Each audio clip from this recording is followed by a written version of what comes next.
This is about you. The infinite you.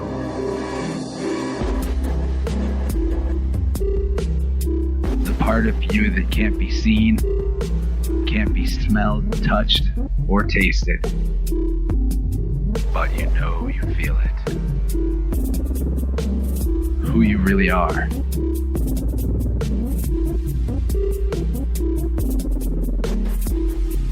In a world lost to confusion, a universe that's partly illusion, when we look for meaning, we often simply find more delusion.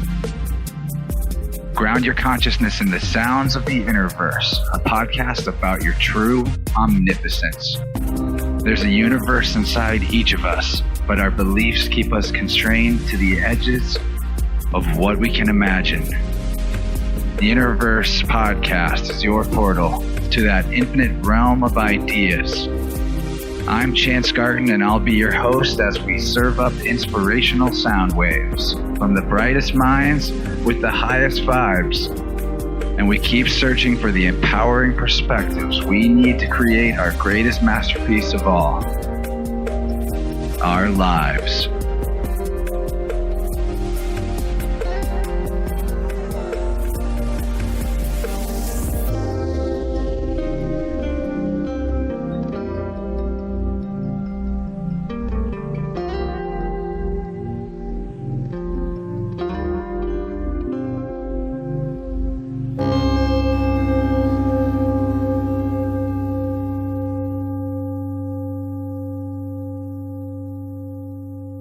Welcome to the one within all, to the Innerverse, coming at you from a stormy, downpouring moon in Aquarius type of Sunday afternoon.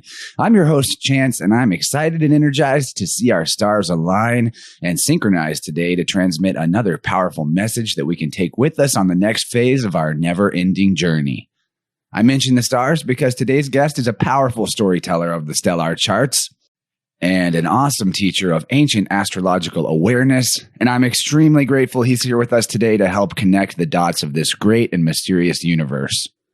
His name is Athen Chimenti, and he's the creator of Mastering the Zodiac, a YouTube channel and website that's a truly amazing resource for learning how to navigate your spaceship through the sea of consciousness that is our shared reality. Check out masteringthezodiac.com and his YouTube channel of the same name for consistent daily horoscope updates, courses in learning astrology for yourself, and the resources you'll need to become a starry-eyed expert in the as above, so below blueprint of the universe. Engaging with this powerful tradition can help you put a positive spin on your current struggles while illuminating the path forward for your infinite expansion process. And Mastering the Zodiac is probably the best virtual academy for learning sidereal astrology that I've ever seen online, and I highly recommend the sagely sidereal wisdom you'll find at Athen's site, especially because the system he's innovating is based on the actual positions of the stars and planets and not limited to the permanently fixed in place version that most know about as Western tropical astrology. Freedom in life is always a measure of one's own self-mastery, and by graduating from the mainstream astrological viewpoint, one can begin to put all of these infinite energies and symbols in their proper place, which is inside your own inner verse. To be empowered by the recognition that you're not simply one card from the deck, but in fact you're the entire zodiac, because all is self. Now it's time to remember your personal breathing and grounding exercise as we tune our individual frequency out of the societal hypnosis and into cosmic wisdom gnosis, where we're all in harmony together within the flow state of all-knowing. And I ask that you illuminate that third eye with a projection of loving appreciation towards our honored guest, Athen Chimenti, today as we bring him to the Innerverse for his first manifestation here. He's the headmaster of the Sidereal School who makes teaching astrology super cool, and he's connecting the arcs of the stars so that we can see the entire pie in the sky. And it's my extreme pleasure to be bringing him on the podcast. And it would be really cool if you guys went and followed his YouTube channel to get the daily updates that he's doing. Athen, my man, thanks for being here and welcome to the Innerverse. Thanks a lot, Chance. It's great to be here. Thank you for having me on. Well, I thank you for hitting me up to do this. I always love when someone comes to me because that means that we're doing that magnetic thing and attracting instead of like always on the quest. So I would like to start off by asking you tell us about yourself and then what led you to decide that astrology was more than just an interesting hobby. Yeah. Okay. So basically, I've always been into personal growth, personal development, and that's really what I see astrology is just a tool for that. And so roughly about 7, 8 years ago, had a pretty significant spiritual awakening, really got into meditation with Eckhart Tolle, and just had this like insane sense of presence one day, and everything just kind of hit me at once. So from that point forward, I became more and more open-minded to different types of systems for personal growth. And so before that, I was very factual, very scientific. You had to really prove it. And if you would have asked me anything about astrology at that point, I would have totally debated whoever brought it up or whatever. But that really opened my mind. And then since then, I started to explore it. And then I found it to be, in my opinion, the best tool for personal growth, simply because it does have a very concrete sort of view to it, because it's what's literally taking place in the sky, and it's almost like a language that you can use for what you might call is like the language of life. All the different ways of, like you said, incorporating all these different aspects of life within us, because I do believe that we have all of that within us. So one thing led to another. I started doing YouTube channels, and people came to me for more and more horoscopes and readings. And today we've got an awesome YouTube channel with, was it almost, I think, 40,000 followers, with people that are into a system here that's very different from mainstream. So to me, that's super fulfilling, because it's showing that there's this new community that's being formed around this brand new form of astrology that is very, very different from the mainstream system. I would really like to see this happening. I've actually brought this method of astrology back onto the show once before with a previous guest, Desiree Foltz, who is also a good close friend of mine that lives in the area. And that was the first person that ever actually did a sidereal chart for me. And I've never even had a chart read by a Western astrologer, I guess. I've always tried to just make sense of it on my own. However, all in all, it actually flowed and connected the dots in such a way that I was like, okay, this is, I'm going to go with this from now on. So I always had this sort of dualistic, I'm in the middle in between Aries and Pisces, and feeling like conflicted about the Aries path, which almost feels like society wants you to be a certain character, but your inner self is actually a different character. And anyway, shifting over just to go on full immersion into the water sign, as the sidereal chart puts me at, it feels more right. It feels like almost like trying to think that I was Aries was putting me on a type of warrior mentality that I don't actually vibe with, and it made me feel like inadequate as a person. So anyway, there's a lot of reasons why there's depth to the sidereal system, but I wanted you to tell us about, what do you see as some of the main differences between these two systems and why they matter so much? Yeah. So I still personally believe that the mainstream systems are valuable. So what we're talking about here is like what everyone would typically recognize as their sun signs. And then, of course, just for those that don't know, there's also your moon sign, and Venus and Mars and all these other planets are in different signs. And so this mainstream system is basically, it's not using the actual constellations in the sky. And what it's using this sort of seasonal based system. That's why always at the same time every year, between this date and this date, you're in Aries or Taurus or whatever.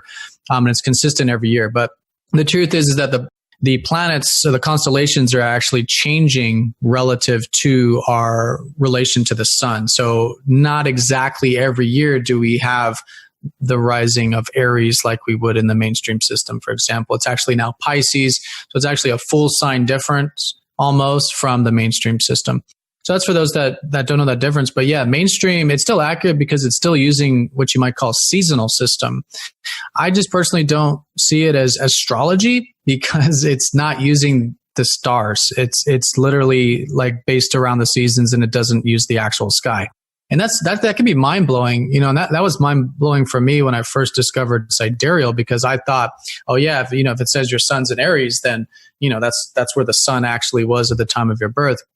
But yeah, it's based on the seasons, not the actual sky. So for the reason of the seasons is that it's still using a cyclical system, and for that reason, there's consistency, and it's also a pattern.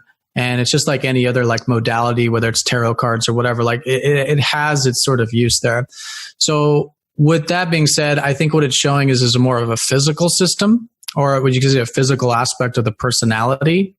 Whereas, like you were saying with the sidereal, the actual placements, to me, that's more on the soul level, and it represents more foundational elements of our being. So both can be used, and I do recommend it, just to kind of, especially if anyone's already used to the mainstream system, to see the contrast and difference so that they can see it, for themselves. But I do think that the true sidereal system, the actual constellations, is the most foundational element. And, if you did just look at that, which is all I really look at in my work, if you did only look at that, I think you are seeing the whole picture that you need to see in terms of particularly spiritual growth and spiritual development. It is very interesting to get the actual length of the constellations on the chart and look at how that plays out, because I think it makes sense. It relates almost maybe back to the fact that these are represented by animals a lot of the time, and that animals have different levels of size and magnitude in the world around us. So, I mean, there's an interesting link right there. But there's a 13th sign in this system that I would love for you to touch on for those that may. A lot of us have probably heard the rumors of the 13th sign, but maybe we haven't done the research. Fill us in a little bit. Yeah, so the so-called 13th sign is a Fucus, and it is a constellation that's not used in the mainstream system. And the reason is because if we think about when the mainstream system was created, it was basically during the Babylonian, or you could argue the pre-Babylonian sort of time periods, where they were really trying to make astrology into a calendar or a clock, basically like a timekeeping type of system. And that's why they simplified it. It isn't why it's the tropical placements, but they did simplify everything to be exactly 30 degrees. Whereas, like you said, if you look up at the sky, some of these constellations are much larger and smaller than each other. So the true sidereal is taking that into account, whereas the mainstream system we're used to is just trying to simplify everything into an even number, 30 degrees for every sign, 12 signs exactly. 12 is a good number to divide by 4, and it's a very divisible kind of number. But there's actually 13, and that symbolism is very symbolic. 13, in terms of ancient times, meaning transformation and coming out of that 12 sort of cycle. But anyways, it does deal with transformation. But the reason it was lumped in is for that. And also because basically, if you look at the constellation of Scorpio, it's taking up this whole bottom part of the ecliptic. And then a Fucus, this 13th sign, is taking up the whole top part of that same part of the sky. So when a planet's passing through the ecliptic, it's technically going through Scorpio, you could say, at the same time as passing through a Fucus, although both constellations are sharing different parts of the ecliptic. So Scorpio wraps from the bottom and comes up from the beginning, and then a Fucus is from the top, kind of wrapping down to the bottom, and then they both cross, and they're both pretty much 50% in terms of the amount of space they take on the ecliptic. So in mainstream, it just got lumped into Scorpio. And so everyone who has Scorpio, knows what Scorpio is about: transformation, depth, empowerment, self-empowerment, breaking cycles, exposing hidden things and whatnot. And a Fucus is very much about that too. But you could say it's one step further because, again, it comes after Scorpio, technically looking at the ecliptic. And the reason it's the same is because they do share that same part of the sky. But where it's different is that it's kind of an octave above, which is essentially healing. So the constellation is a person holding a serpent. And again, if we look at ancient civilizations, we can see that the serpent has always been a symbolic representation of healing and transformation and all this same kind of stuff that Scorpio is about, but specifically evolving it. So the acceptance, you could say, of the deeper aspects of life. So with a Fucus, it's taking it essentially one step further, where it's accepting all of these deeper aspects of the human experience that then leads to the healing. So it's kind of that typical thing we hear, like in psychology, for example. It's like you first have to become aware that there's something that you're healing, and then you have to accept it, for it being a sort of aspect of yourself. And it's not until you really have that acceptance can you really heal or transform it. So a Fucus is very much about the acceptance of it, which then leads to the transformation and the empowerment. So you can see in the description that's very similar to Scorpio, and that's a big reason why it was lumped in with Scorpio. And in fact, if you only read it as Scorpio energy, it would still be accurate. I just think it's missing that healing component and that extra step that I think Ophiuchus is really about. I thank you for explaining that, because actually it unlocked a whole level of correlation in my mind just now that I think is pretty interesting. First of all, a lot of the Scorpio traits, whenever it's just Scorpio, are said to be like very guarded and protective. And I think that element of ourself in our personal transformation cycle, that's in all of us, that we don't want to actually recognize the vulnerability because we're trying so hard to be armored. And it's just like, I don't want to know about that. But the other interesting thing about Scorpio is that it used to be symbolized by the eagle. And whenever we're looking at our chakra system, our upper system and our lower system in the occult, it's often compared to the serpent and a bird. And like the higher consciousness is the bird-like because it flies in the sky, and then the snake crawls on the ground. And this has a lot to do with the duality conflict in the entire reality is sort of historically gone between like the nations representing themselves as the bird, and then the matriarchs representing themselves by the serpent in a lot of cases.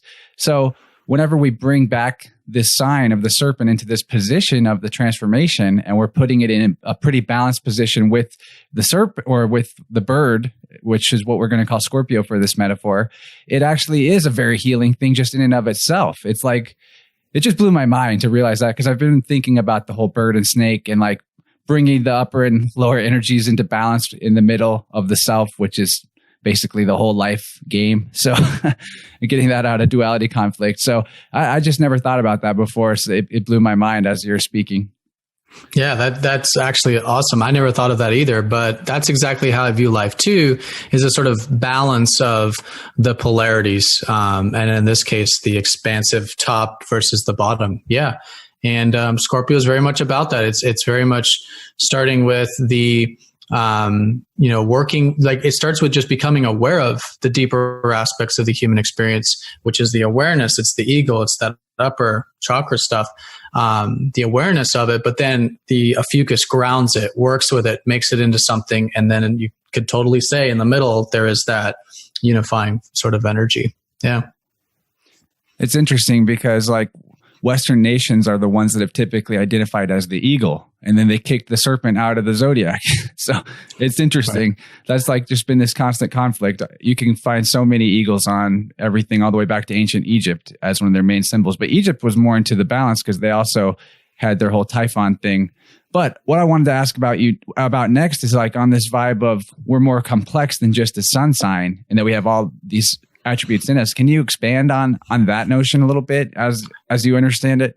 Yeah, absolutely. So everyone's familiar with their sun sign, but it's not like even the whole aspect of the self, because a lot of times, we'll identify so much with the sun sign and think that that's kind of like the complete picture of like our being and our consciousness. But it's really like, you could say just a half of it, because equally as important to that is your moon sign, in my opinion.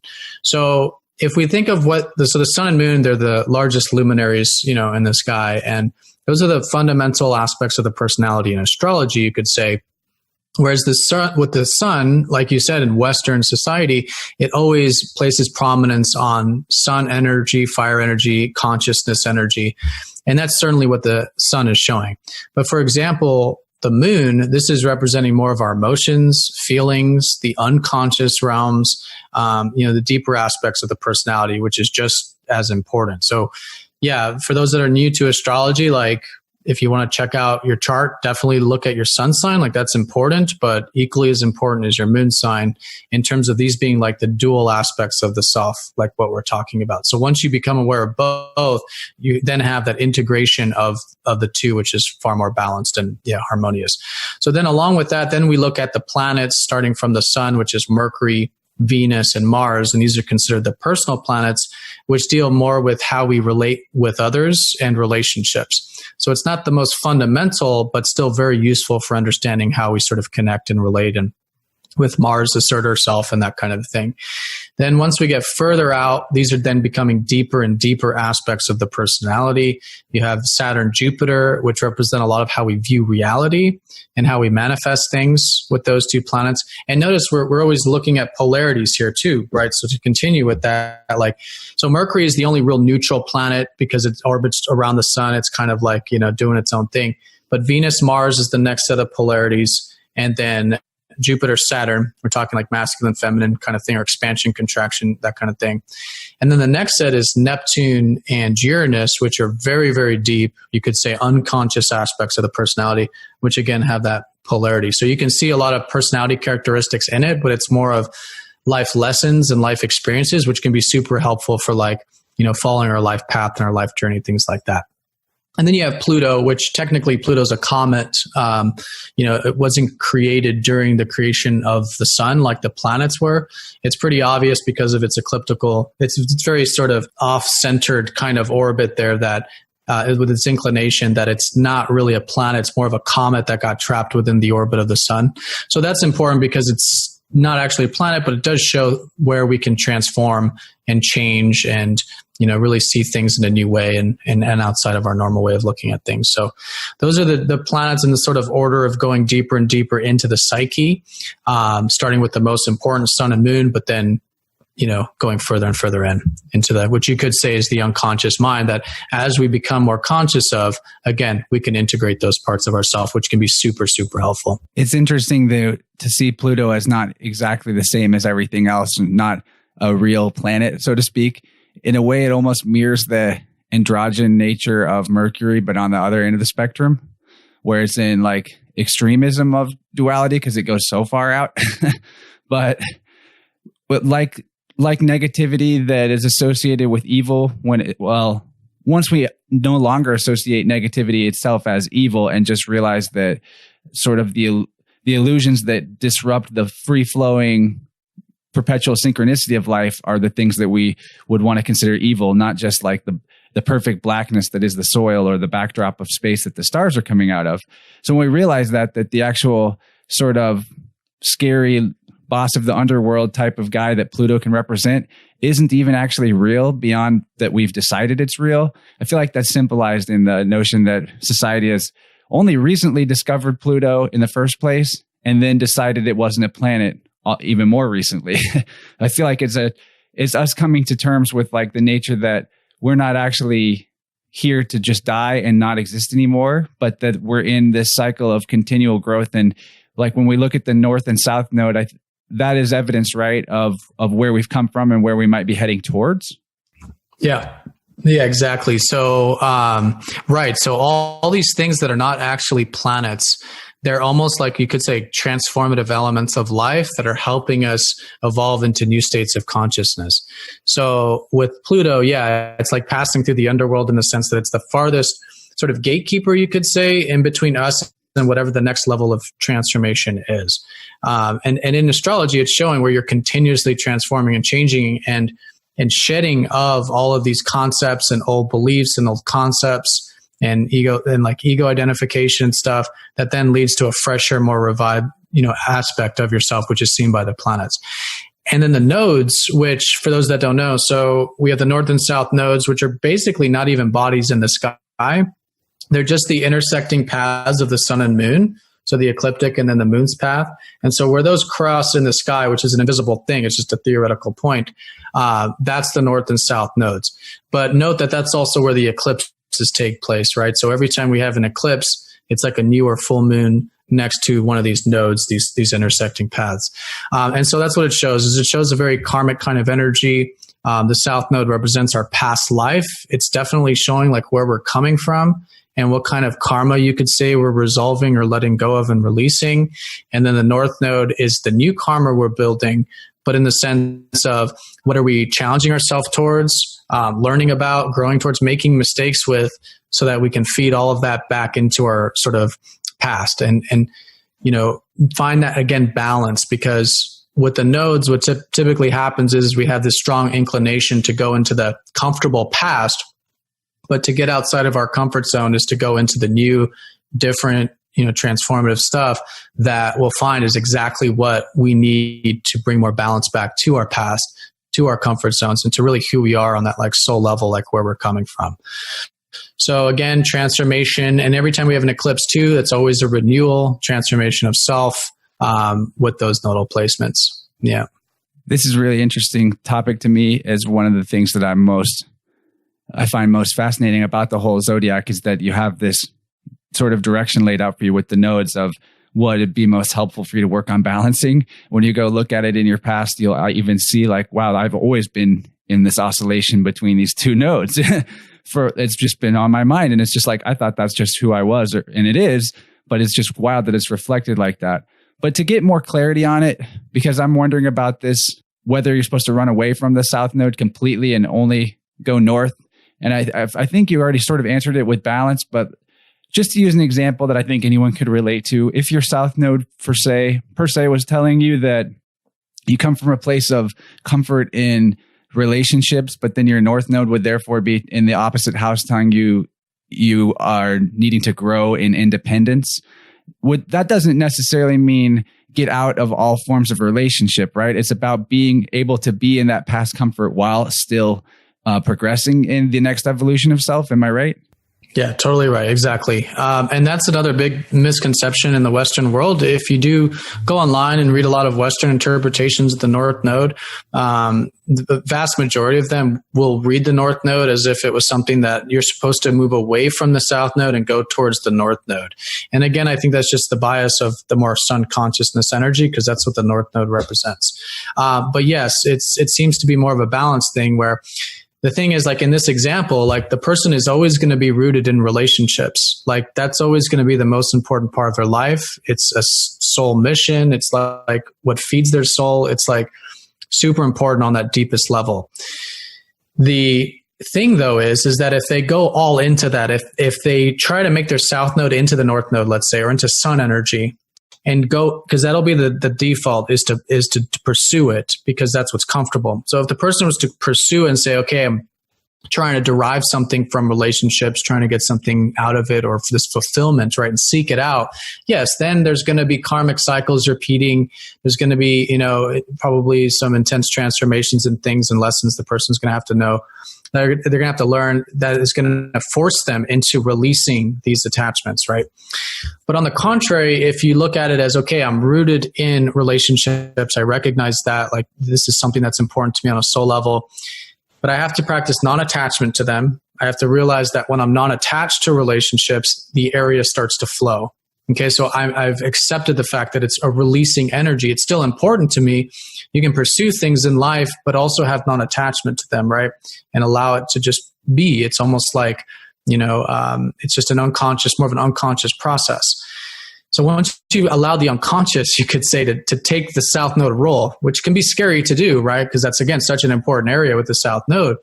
But if you allow the unconscious to just assume that role, and then, yes, allow your conscious mind to start learning the opposite energy. So in this case, like you said, independence, and focusing on like development of self and pursuing one's needs and really building the relationship with themselves, the person will find that that's exactly what the relationships in general need, is more of that. Instead of pursuing pleasing others or seeking something out in relationships, instead the opposite is to cultivate their needs and assert themselves and express their needs and be direct and be assertive.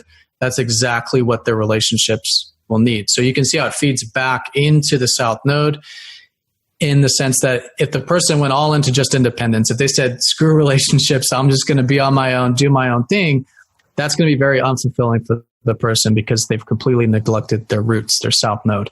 But if they think of it as, okay, I'm rooted in relationships, but I can explore independence, and that's what my relationships need, is more of me being independent, then that's circulating the energy. It's almost like flowing the energy versus stagnating it by going to one extreme to the other, which, don't get me wrong, is what we all naturally do with the nodes. That's the natural default for us, is to swing the pendulum between the two. But as we kind of become aware of our unique path in that sense, it helps us find that more balanced, centered approach to it. And it's huge. Like you said, like of all the planets, as we call them in astrology, the north and south nodes are probably the most like important to have balance, or the theme is just centered so much around balance, because there's two of them. They're always opposite each other in the chart. Man, I'm so glad to have you here. That was just like an incredible connecting of the dots, literally, between something that in my interpretation of astrology personally, I was kind of like, I only just came to this realization with you, I guess, that it's not that you run away from the South Node. I definitely did get that. And for sure, it makes sense that the solar consciousness area, the North Node, should be just what you keep your mind on, and you let the South Node stuff flow on its own automatically. That's kind of also like just allowing, it doesn't matter if it's a personal relationship or your relationship with the world, or however your North and South Node are set up. If you're letting the stuff that you know that you're good at already just take care of itself, it does actually line up, and you'll be in the right place at the right time, and you'll have what the other needs, and they'll have what you need. And it's just magic like that. But if you're not putting your conscious mind towards developing and strengthening the ways that you're disconnecting from others through imbalance in consciousness, which would mean focusing on stuff that's not relevant. So then next thing you know, you stub your toe instead of being in the moment. It's just brilliant. And I loved how you explained it, and I'm glad that we captured that. I want to ask about how to interpret the strong and weak planets in our charts, because we're kind of on the same, we can go explore some of the more other dualistic pairs of oscillation besides the North and South Node, and how those play into weak and strong. Like how do we understand that? Yeah. So that's also how I see it too. Like all of the planets are basically an opportunity to bring them back into balance.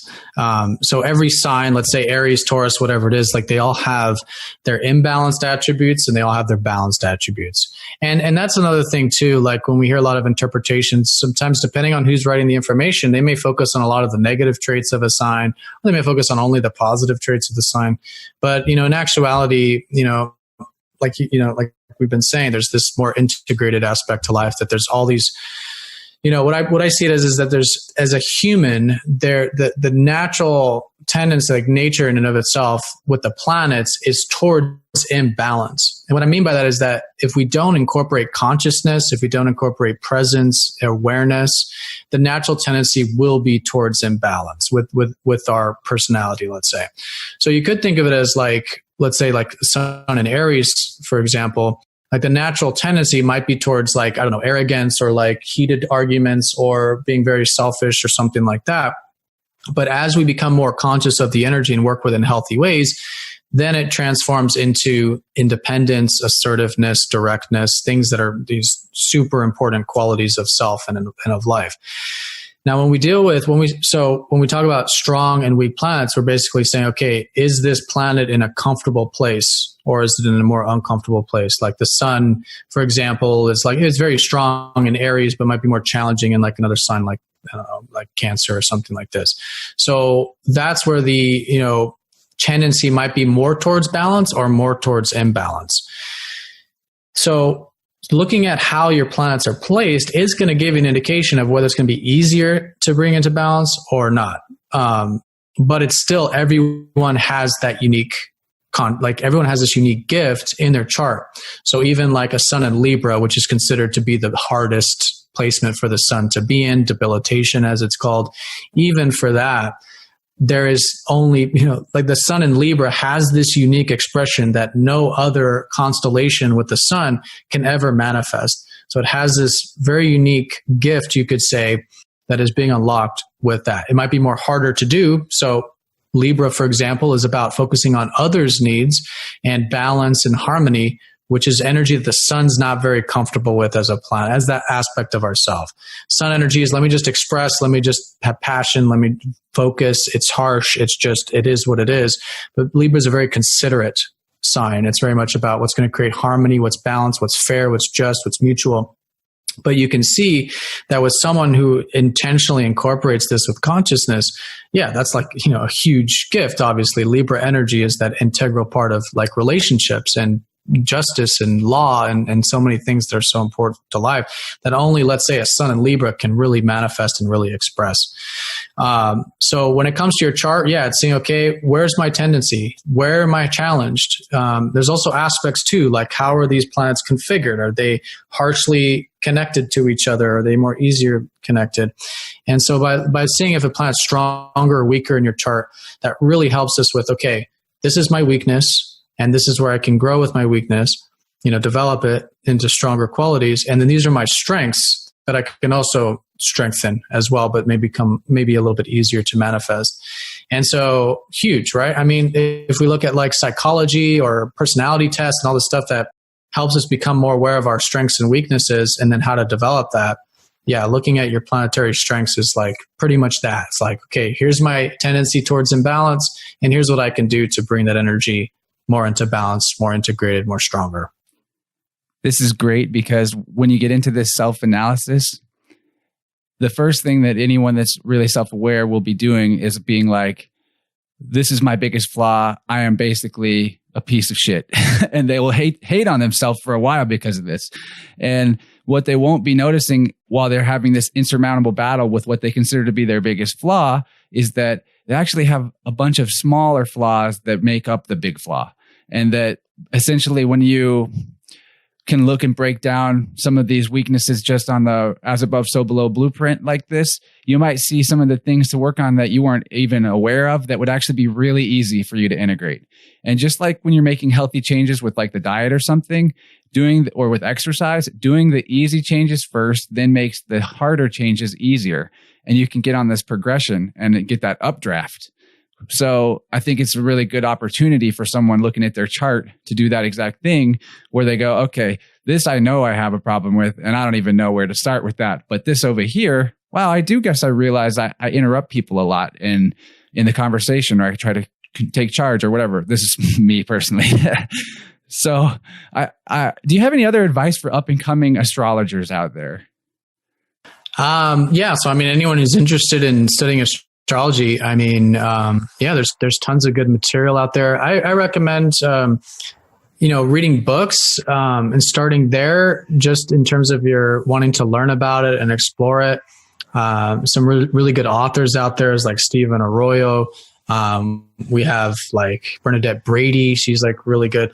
So, what we can do too is I can give you like a list of some recommended readings, but start there, see what's, intriguing to you, follow your kind of inner guidance in terms of where you're led with the reading and stuff. But of course, like if you really do want to, get into the actual, like become an astrologer kind of thing, there's fast tracks, which is basically like doing courses and things like that. So obviously working with an astrologer, one-on-one would be the fastest, surest way of like getting to that point. But as an entry thing, I would just say first start by just reading books, see what interests you, read your own chart, and learn about it that way, and see if there's actually that interest that keeps going that may lead to, further development of it.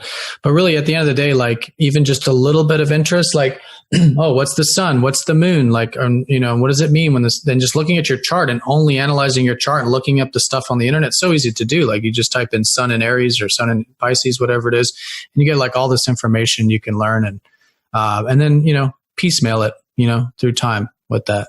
Probably the best way, I think. It can seem like an overwhelming amount of knowledge, but when you start studying the occult sciences, if you will, it's just like any other form of knowledge. The more pieces of information you take in, the easier it is to recall other pieces of information because they link together.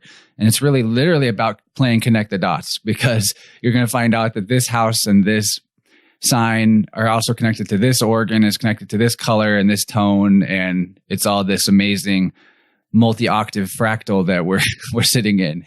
And it's actually easier to learn than you think, because you're not learning someone's idea about how the world might work in a theory. You're learning about yourself from the inside out, where you're not even learning, you're uncovering or remembering it. But I wanted you to tell us about some of the free resources that are found on your site too, and also what one can expect from your courses. I know you didn't really pimp them out that much just now, but it looks like, based on what I've seen of your videos, I would expect your courses are probably amazing. And also the free stuff that is on the site just to check out would also be really good tools, like reference wise, right? Yeah. So like I was saying, so the first place to start, I think, is really to just look at your chart, see where the actual planets were. So yeah, on my site, masteringthezodiac.com/chart. There's a free birth chart calculator there. You just type in your information and then you'll get your chart. You can just right click it and save it as a file, and then you'll always have it.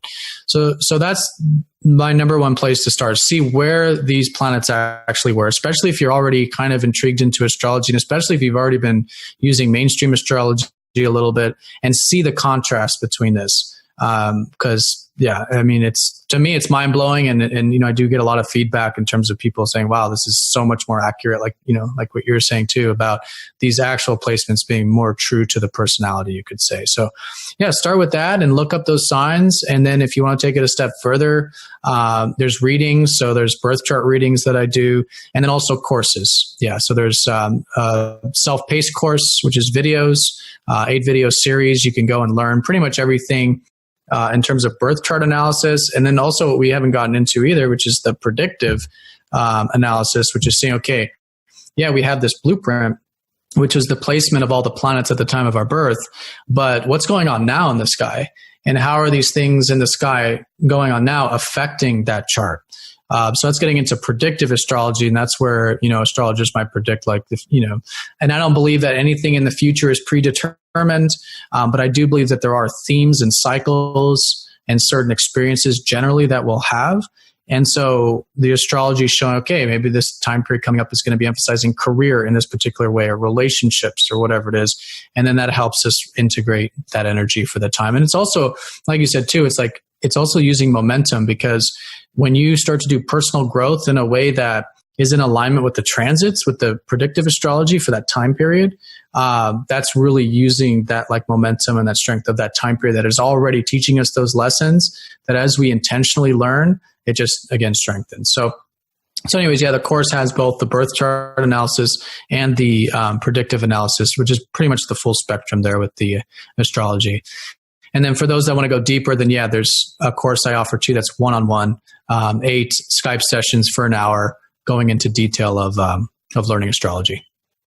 I really love the PDF guides that you have up there. It's just such a good quick reference. Yeah, so the PDF, so that was the other thing I didn't mention. So on the chart calculator, there's this chart key you can look up, because it's going to be just a bunch of symbols and stuff. So on that /chart, Mastering the Zodiac /chart, there is this link that shows specifically what all the symbols are. And then you can just match those symbols to these PDFs that I have, which will give you the exact, my personal interpretation of what it means to have this planet in this particular sign. So like I was saying, Googling it is great, but if you want to start there, there's already these PDFs that are describing what a house means, what the planet means, and you're just matching the symbols from your chart there. So that's a pretty easy way of starting that. I have a quick question for you. What organ is the Mars energy associated with, or chakra center? Would that be sacral? It goes in the order of the planets, right? So you have, like you're saying, the roots. So that's Saturn energy, the dense energy. Then you have Jupiter. Jupiter is the sacral. Mars is the solar plexus. Oh, okay. So that's the assertive, that's the direct, that's the independent part of the chakra system, which is Mars. Well, what I asked this about is just because I was checking out your weekend forecast and Thursday forecast from this week. And I know whenever this releases, it'll be a little later, but just as a cool example of the predictive thing with the astrology, or descriptive thing, you could say, is that there was a Chiron in Mars thing going on, if I'm correct. And that would represent getting into a healing mode on that energy center and on the directness and assertiveness. And not only did I do some personal healing through a cleanse that I'm just wrapping up now, but I initiated right before Chiron got there and it passed through there. Then my personal life experience has been very much reflecting to me the necessity in all of my dealings, business, friendship, personal, in every way, to take that assertiveness which has to do with my North Node placement. So anyway, the reason I bring this up is just that if you're in the know of flowing through the healthy changes that your body is giving you indicators for, you'll probably notice that you don't even always have to go and predict when the best time is to do a certain thing for yourself, because it'll just end up lining up like that you, as if you planned it, because in a way you did. Right. That's so huge with astrology. Before I got into astrology, I was very much always trying to force things, and always felt and especially in the Western world, like we're very much like raised thinking that we have to initiate and assert and like really control things and force things to happen. But once you start to see the cycles, like you're saying with the predictive astrology, which is what are these planets doing in the sky right now? Yeah, it totally just gives you more of a more in tune nature and to the flow of life, and that certain time periods benefit certain things. Sometimes it's good to just rest, meditate, be receptive. I mean, that can be super hard for a lot of us, but like when you start to, move into those cycles, in the flow of those cycles, then once it gets into active Aries time or whatever the time is, you just notice you have that much more energy because you did the resting of like Pisces, or you've been going through the cycle, which is like, it's like compounding the energy because you're moving with the current versus trying to force the current or the seasons or the time period that you're in. But yeah, talking on that like Mars thing too, like with the solar plexus in that sense, they all align with the chakras. So you can often see, like, for those that are like working with chakras and stuff, when there's a certain aspect between like Mars and some other planet, let's say the sun, which represents like the crown, those are the areas that are getting activated. And so you can use those energies at those certain time periods based on whatever those aspects are, and even do healing and stuff regarding them. So that's, again, another way of working with the flow of certain time periods and of energy, which just, again, compounds the fact of it. So really the role of balance in our daily lives and interpreting the stars, it's always just coming back to that, which makes sense in a way because the sun is a lot like a representative of, or symbol of the soul in the reality. It's sort of the source, right? At least for our localized cluster. And the Mercury energy is basically androgen because it's always so close to the sun that it's always hot or it's always light. And it's not got sort of the Plutonian illusion of separateness and far awayness going on. And I think that's why the Mercurian energy is always seen as like the healer with the caduceus rod of, waving it and instantly healing anything through balance. And it's amazing how many symbols in the reality actually correlate to this. Like I just used some oxygenated like gel on, it's just like oxygen basically put into a type of lotion, and had a sunburn and slathered that on, and it like basically healed it overnight. And the word oxy is like O, which could be like the source, and then X and Y, which is like the masculine and feminine. And so everywhere you look, you see all these like clues, like, hey, what's going to heal you is balance. Balance is the key. Right. Exactly. Yeah. It's like tuning back to nature and back to the cycles of things and what these like cycles and stuff that I think, especially in the Western world, we've kind of removed ourselves from, went into that extreme sun energy. Which brings up like kind of another point of something that is more theological in a sense, but I don't know if you're familiar with Rudolf Steiner's work.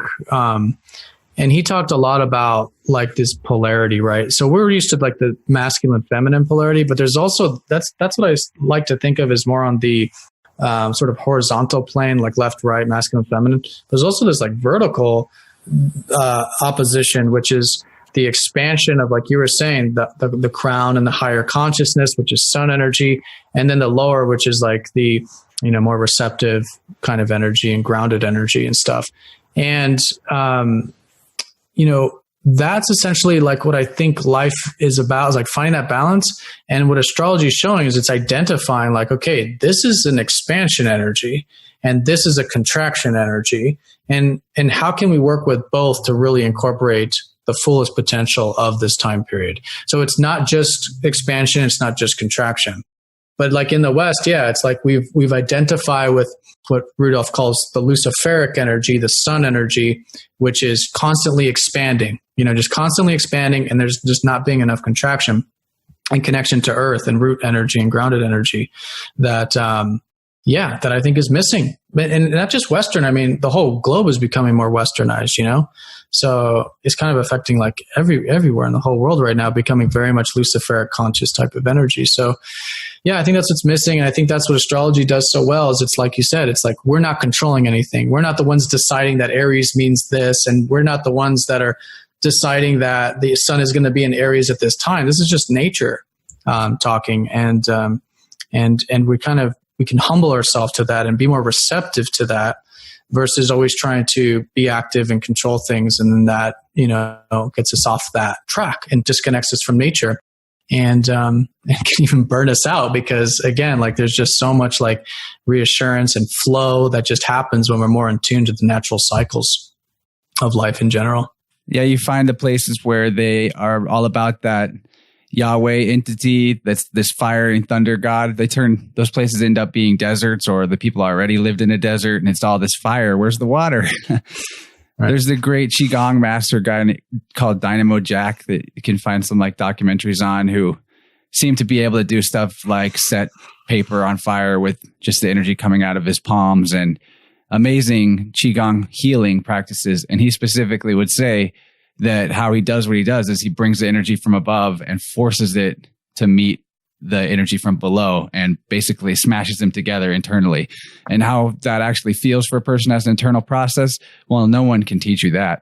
You have to be on, that's your path. Like that's what all the external games are even about, is teaching us that in different ways, so that when we see that it needs to be done, we can do it. In a way, it's kind of like that imbalance is what constricts the flow. And just like a battery, the positive and negative together is what generates the charge. So whenever there's a constriction on the tree of life, what we do as human gardeners, we go cut the vines off and we deal with that. And I think that's a lot to do with our role in the cosmos. But I'm curious, what's your take on why we oscillate between this inner world of thoughts and these dreams, and then wake up to the outer reality each day, as opposed to just being in a full-on independent master of our own inner verse state all the time? Like, what do we do this whole shared multiplayer game called life for? Right. Yeah, well, that's the question, right? And of course, I don't know the answer to that, but I can kind of point to it in terms of what I believe with words. So, yeah, I mean, first of all, I think this reality is obviously only one of many. It's just a dimension, third dimension. It deals with polarity because that's 2D. And we're actually viewing everything and perceiving everything in 2 dimensions, even though we're living in a third dimensional reality. As human beings, we're perceiving it in 2D. That's even our vision, even though it seems like it's 3D, it's still like a screen. Like you can only see 180 degrees of anything, so that's half the circle. So that's 2 as well. Yeah, exactly. And so that's like the vision, but it's also how we think about things. Again, polarity, up, down, left, right, like all this kind of stuff.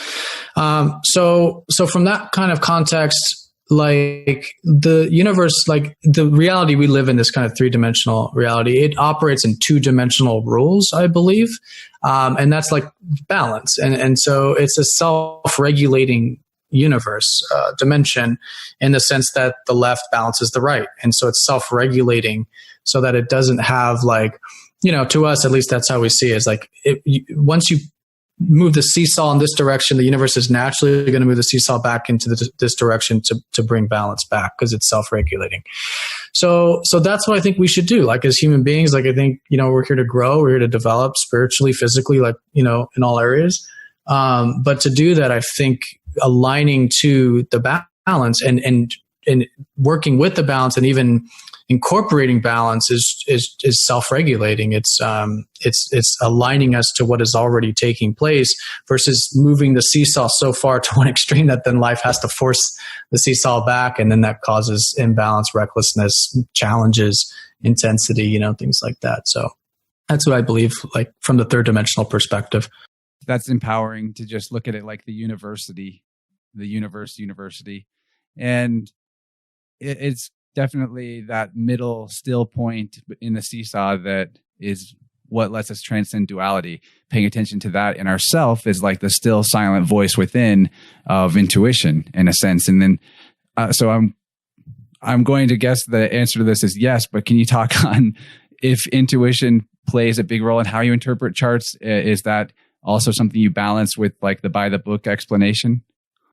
Yeah, somewhat though, because like when I do astrology, I don't like to impose my own self into it. I want to be as objective about it as possible.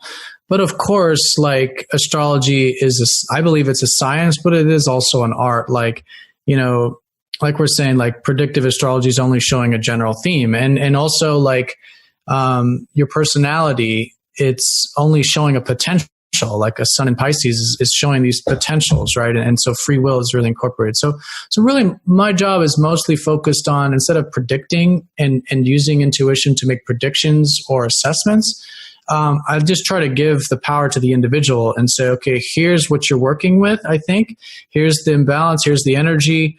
And from there, take over, find out what's balanced for you. Hopefully some of the stuff I talk about in the reading is going to give you the perspective. It's really just confirmation, really.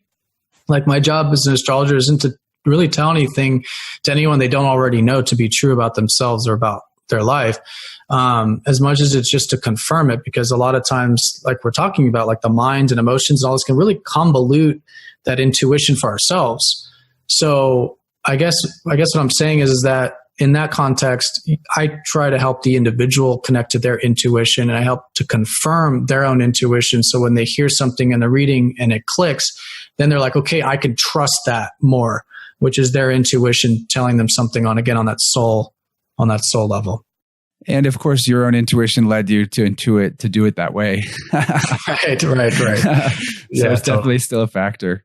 That's cool, though. I want to talk a little bit about your tools as far as software, because I noticed that it's called Prometheus. And how is it helpful to have the software? And do you see it as connected to the myth of Prometheus?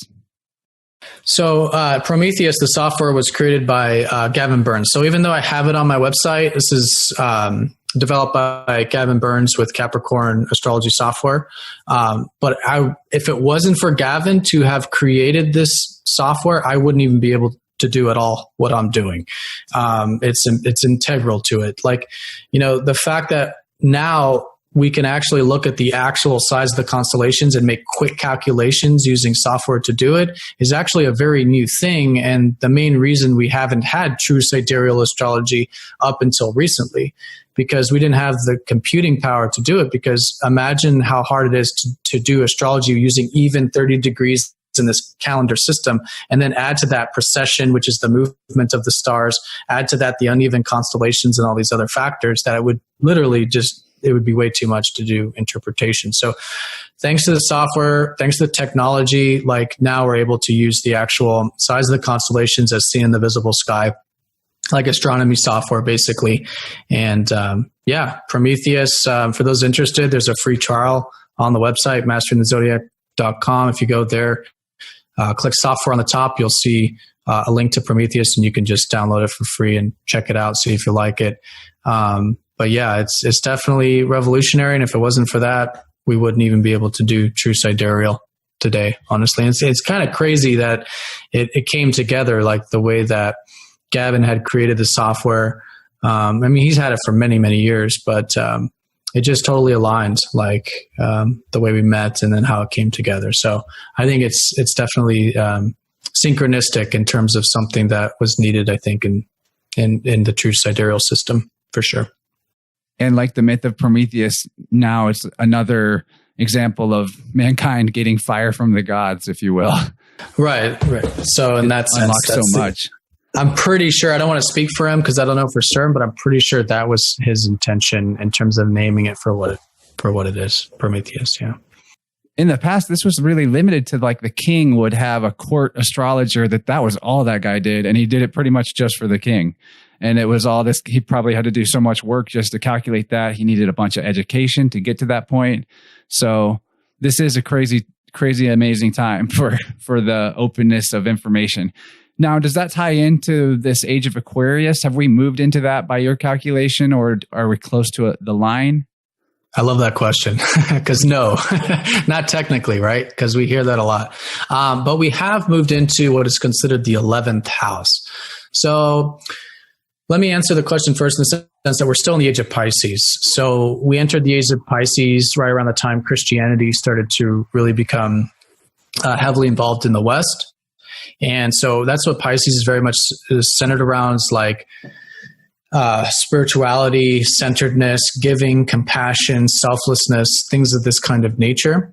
And we're still very much in that energy, because what defines the age that we're in, a lot of people don't know, but what actually defines the age, the reason why we even have the age, is that during the spring equinox, whatever constellation the sun is in at the time of the spring equinox, that's what determines the age. So it's very obvious that the sun is now in Pisces and has been since then, and will be for a long time, for about the next at least 300 to 400 years.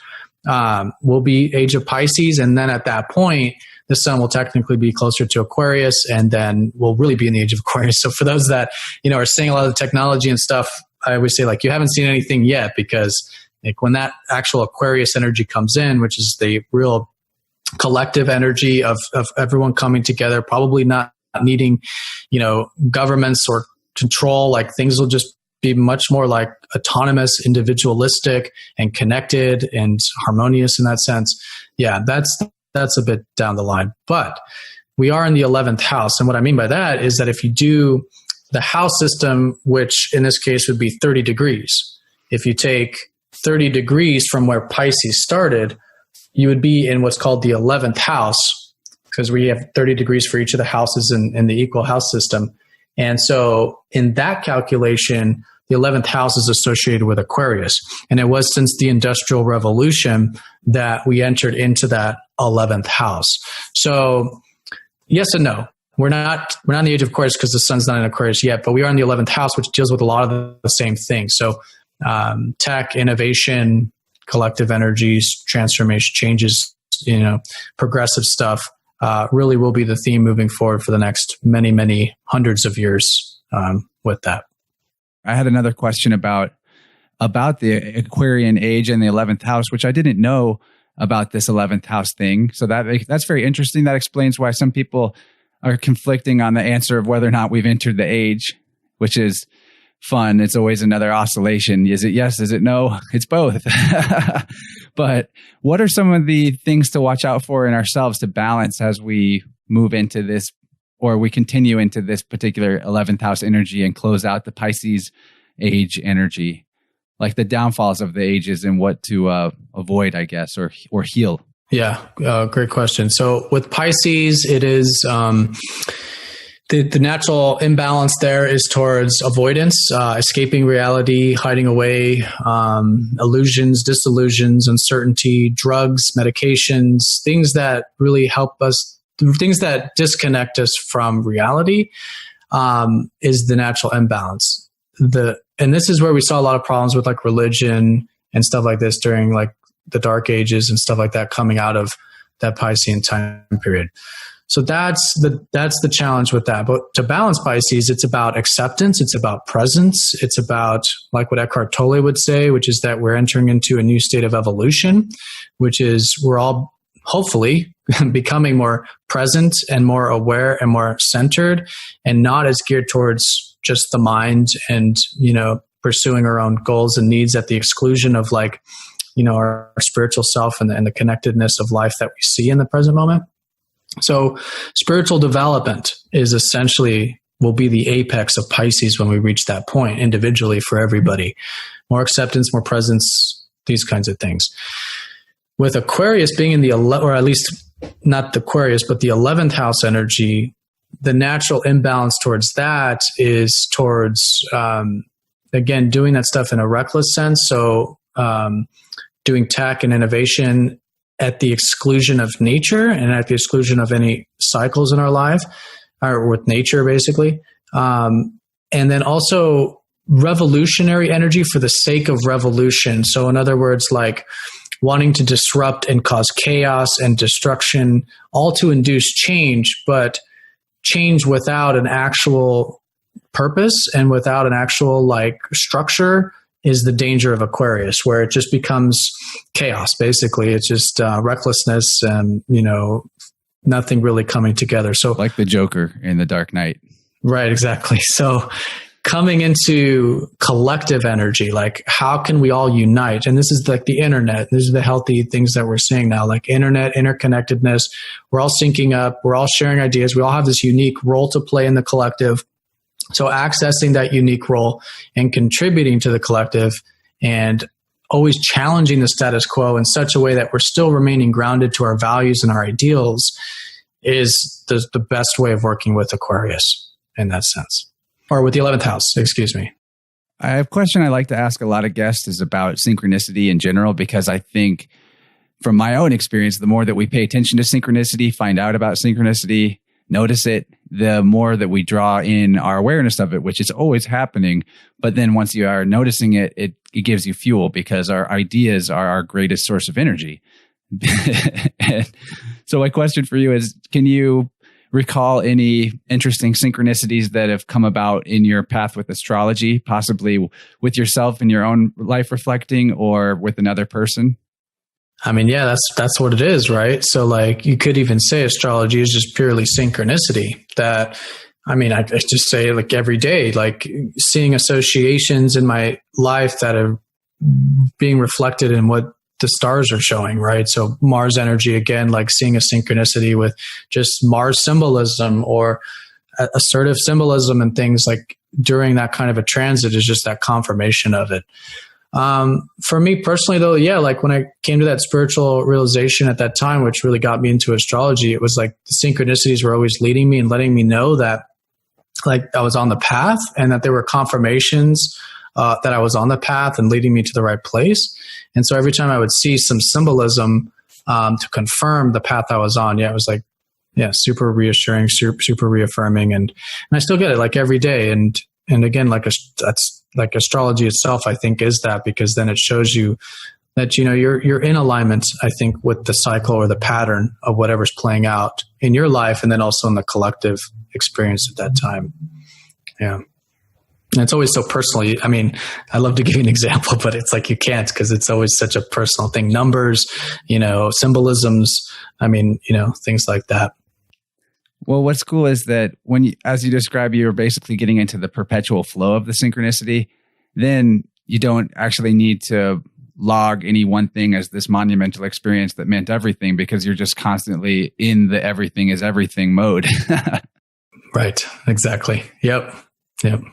Well, man, why don't you go ahead and give us some of your plugs here? Like, you know, we can close out this conversation and tell us where everyone can find you again and what you'd like to do as far as connecting with others online. And thanks for being here. This has been a very enlightening conversation. Yeah, it's been great. Seriously, Chance. Yeah. So for those that, so again, masteringthezodiac.com is where all the resources are. Check out that chart, /chart. You can see it on the website. I do have a YouTube channel. So for those of you interested in horoscopes, or at least just seeing what these synchronicities are on a day-to-day basis, you can also go to YouTube, Mastering the Zodiac. So it's youtube.com/Mastering the Zodiac, or just type it into YouTube. And then Facebook, I'm also on there. I post the forecasts on that. And and then also on YouTube and on the website, there's tons of content. Again, what all the planets mean? What is Mercury? What is Mercury retrograde? Like all of the common questions are all on resources there on the videos link on the website and on the YouTube channel. Other than that, check out your chart. If you want a further interpretation of that, I do readings, looking at things from that, you know, obviously like more detailed look. And then courses, if anyone's interested in actually learning astrology, there's tons of resources for the courses as well on the website. I'd love to see some of you starry-eyed listeners go check out the courses, because then you can report back to me with very detailed forecasts and help me chart my course. Yeah, and that's what we need, right? Like Sidereal Astrology, like I said, it's growing, but we need more astrologers out there actually using this system, because it's a tool, and more people using this tool just makes everyone's lives that much better. So definitely. And to join the community too on YouTube, like seeing the forecast, being a part of the community on Facebook and stuff like that, also a great way of connecting. Yeah. Knowing's half the battle. For sure. Yeah. It feels like whenever you get into this, you notice that the way the energy flows and the pattern is like a song you've heard before, but that when it comes on next, you're going to make up new words. So it's like, you know what's coming, but you don't know exactly what's coming. And it's been really fun to have this conversation. I definitely knew what was coming, but not exactly what was coming, and exceeding expectations for sure. My man, thanks for being with us. Everyone check the show notes for the links that Athen just mentioned, and definitely go show him some love on the internet. Like, follow, subscribe, share his stuff, even sign up for his course if you feel called. And thanks again, man. This has been awesome. Thank you, Chance. It's been great. Thank you.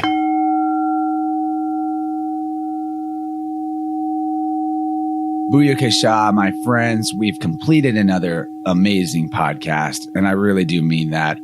Seems like every time I complete one of these interviews, I'm like, that was the best one yet. That was the best one ever.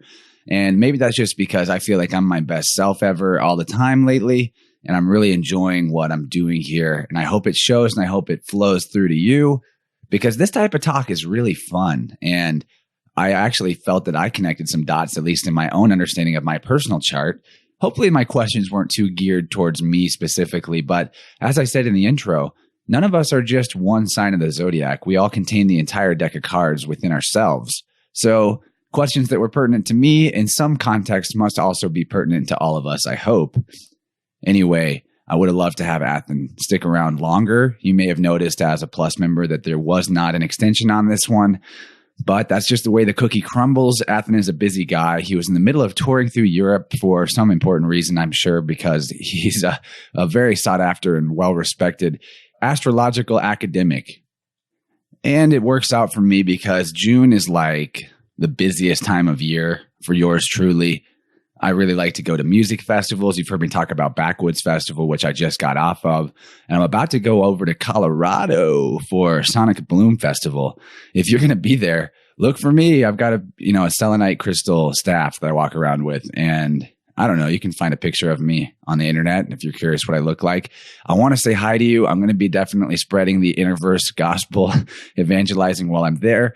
But for once at Sonic Bloom coming up, I'm going to be mostly a pure participant and not a workshop host or vending art. So I definitely can't wait to catch some of you out there in Colorado at the Hummingbird Ranch and have a great time expanding and enjoying the consciousness uplift that comes through experiencing all the art and music and yoga and workshops and teachers. It's going to be really cool. So that's why there's no plus extension this time, specifically because Athen didn't have time. Yes, but also I really kind of needed the shorter editing time window so I could get this episode out to you sooner than later, because it has been a little while since our last one.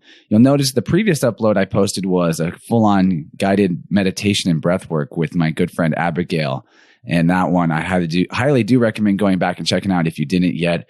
Just give yourself you don't have to do it all at once. Just give yourself some time to sit through with it and learn some of those diaphragmatic breathing techniques and the other things that she expresses throughout it. And if you like it, let me know, because I'm totally up for doing more sort of off the cuff, not as specifically organized as a full podcast type of things where we do guided visualizations, guided meditations. I love that stuff, but I want to make sure that you guys are into it being a part of this podcast feed, because you can find that type of thing elsewhere as well. So let me know if you like it. We might do more guided meditations in the future. Probably will, because I like it. But anyway, I want to also ask you to make sure that you go subscribe to Mastering the Zodiac, Athen's YouTube channel. If you are at all interested in Sidereal Astrology, that's a great place to start. A lot of the videos are under 10 minutes, especially the forecast videos. And he just does an amazing job keeping things in a concise and tight and very intellectual, but also intuitively accessible type of portrayal when it comes to expressing the stars in the sky. It's very descriptive, and you could use it to be predictive if you needed to. I love it. So big thanks for Athen. He actually hit me up to come on the show, which is really cool. I love whenever I get the requests from the guests themselves and I don't have to go seek them out, because I actually didn't know about him or what he was doing. And now I'm subscribed, and that's going to be a go-to spot for me if I need a forecast, is what's coming up in the star energy of our lives, because it's real. It's very accessible though. So I appreciate Athen for giving us such an amazing deep dive in even a shorter time window into so many topics. I was extremely impressed with where we got to in our understanding about the Scorpio energy in this talk, and about this whole bird and snake concept of the higher mind and the lower mind, the bird consciousness being the upper chakras, the airy thing, the Aryan, and the serpent force or the Kundalini rising up from the ground or below, and making those two things meet in the middle. That's where the real power is in our lives. Not being polarized to just the bird or the snake or the mind or the body, and realizing that those two forms of intelligence work together in tandem. That's like the major greater arcanum, actually. So any way that you can find the ability to balance those two forces or any forces in your life, the more fun you're going to be having. And in fact, I've been saying it a lot lately, but like, what is life other than a big type of show that we're doing for ourselves where we see how many different axes of duality we can balance in the middle at the same time, like stacking a bunch of plates on your head or something, or, you know, those circus performers that are balancing all kinds of things on their fingertips and on their nose. You know, that's what we're really doing when it comes to life. As the great Duncan Trussell once put it, and I think I'm paraphrasing, but life is all about what cool tricks you can do while you're in midair off of the diving board into infinity. So that part where you're flying through the air and dropping into the pool, that's kind of like what life is. So do a barrel roll, do a can opener, do a flip, like do something nobody's ever done, do something you've never done at the very least. And that's what life is. You know, we're seeking to express that uniqueness. And I appreciate you guys giving me the chance to express my own through this show. It's what I love doing. And even though there's no plus extension on this episode, I'll still remind you that if you want to be a supporter of Interverse and get access to a huge archive of over 60 or 70 plus episodes where there's an extension of an extra hour on the conversations, you can do that at patreon.com/Interverse. And me would be very grateful for any help that you can give on this podcast journey. You have no idea, those of you that are doing that, exactly how much it's meant to me. I'm really walking the line right now in a good way, but like when it comes to finances, it's just, there's always exactly enough, right? And I think a lot of us can relate to that we always have exactly what we need. But part of that has come from you, the audience and the community. And I appreciate it so much. Like sometimes that Patreon money is exactly the clutch thing that comes through just for what I need to do with the podcast to make the move that I need to make, or the food that I need to eat, or something along those lines. So if at all you feel called to possibly support the show, get over to Patreon, $1, $3, $5 a month or more, go crazy. If you only want to do it for a month, I totally understand. Anything helps though. And the reason I'm harping on it a little bit is because you may have noticed that unlike some of your shows that you enjoy, there's no ads here. I don't advertise anything at all other than the guest that I'm talking to and my Patreon site, or certain things that I feel strongly about that are cool, in which case I do advertise them. So that's like maybe a little hypocritical because now I'm about to tell you about something in almost an advertising type form. But I want to remind you that one thing I'm doing right now is Secret Energy affiliation, which you can do as well. Secretenergy.com is a cool website where you can get cleanse kits, you can get amazing metaphysical and healing type of supplements. And I would love to hear some of your experiences with these different things. I'm trying several of them. And the link in the show notes of where it says support Interverse with Secret Energy power-ups, because I see them as like power-ups in a video game. Anything that you purchase through that link is actually going to land me 9% commission. And don't think that like that's the only reason I'm telling you about it, because I'm actually really into the products from there that I've been trying, and they've been hugely helpful in the expansion and energy building. And that's actually the main reason why I want to tell you about it. And the other thing I'll tell you is that if you become a specialist through Secret Energy, which is totally easy to do, which is what they call it when you affiliate with them, then you can get the 9% commission and you can get a 15% discount on any of the products. And also, you don't need any of that if it's not something you're feeling called to experiment with. However, I'm just giving you that info because I feel that it's important and I want to stay connected with that in a way that I can connect you to it. Like I said, the cleanse kits that I've tried from there have been the biggest expanders of my personal energy field, probably more than anything. And I love it. So thanks for hearing me out about that. And thanks for listening to the show. I've got a whole lot of content coming. I've been joking around that I'm content stipated because I've got kind of more episodes than I can easily produce in a timely fashion due to the flow and the requirements of life right now. And I'm doing my best. And I appreciate the low pressure that I get from you guys. I feel the excitement for the upcoming episodes that you guys share with me, but I don't ever feel like, there aren't any trolls in the Interverse tribe. And I really appreciate that.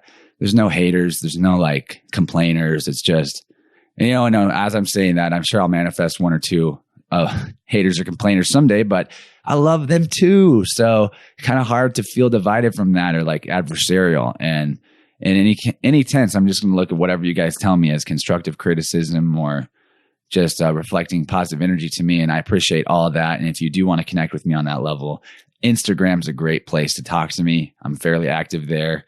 So check out the Innerverse podcast Instagram page if you want to follow. And if you're not subscribed all over the place like iTunes or SoundCloud or Spotify, if you're checking out the show for the first time, great idea, at least in my opinion, to go subscribe on your favorite podcast player, whatever that may be. Innerverse can be found anywhere podcasts are served, from YouTube to Pod Addict to Stitcher. They're all there. So also don't forget when you're in the show notes to go check out the link to Kermode, which is the music I'm about to play in the outro. It feels like a very appropriate song for the astrology talk because it's called Universe, and like the main lyric of the song is "You are the universe," which you are. So if you dig this Kermode music I'm about to play for you, definitely go give him a follow on SoundCloud. I love you guys. Thanks for listening, and stay tuned for whatever's coming next. I've got a few options I have to decide. I think the next thing I'm going to publish is the Backwoods recap to tell you guys a little bit about the really intense experiences at that festival and how there was just so much spiritual growth and development for that entire tribe and community. And I know a lot of you listening actually were there. So if you came and saw me at that festival, thank you. Thank you for checking out the booth I was running. It was my first time playing Merchant Wizard, but now I'm already starting to feel like recapping it. So I better move on from this episode and on to the next episode, which is that recap. Save my thoughts for there. And I'll see you on the other side of a few day window. I love you all. Thanks for checking it out. All is self.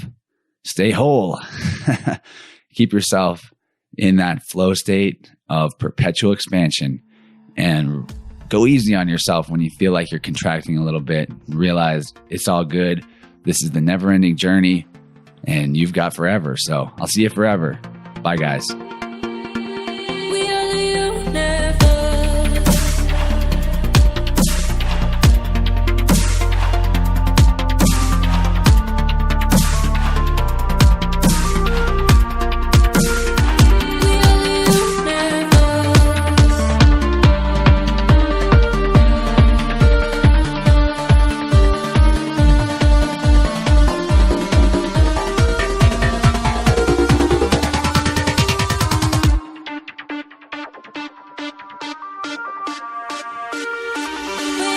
Yeah.